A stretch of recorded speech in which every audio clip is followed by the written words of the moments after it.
Hello, in front of me I've got OnePlus 11. In this video I'll show you how to enter File Manager. In the beginning, let's enter App Drawer and search for Files app. As you can see right here, we've got two applications, My Files and Files by Google. First, let's select My Files, and thanks to My Files app, you've got access to your device storage divided to categories like photos, videos, audio, documents, applications, archives, downloads, Bluetooth, private save, and recently deleted.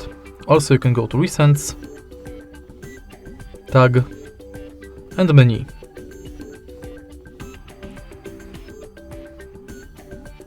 Now, let's enter Files by Google, and you've got basically the same things. But also you can go to Settings, Help and Feedback, and you can clean the junk files and use Nearby Share, thanks to which you can quickly send and receive files. And that's basically it. If you find this video helpful, please leave like, comment and subscribe.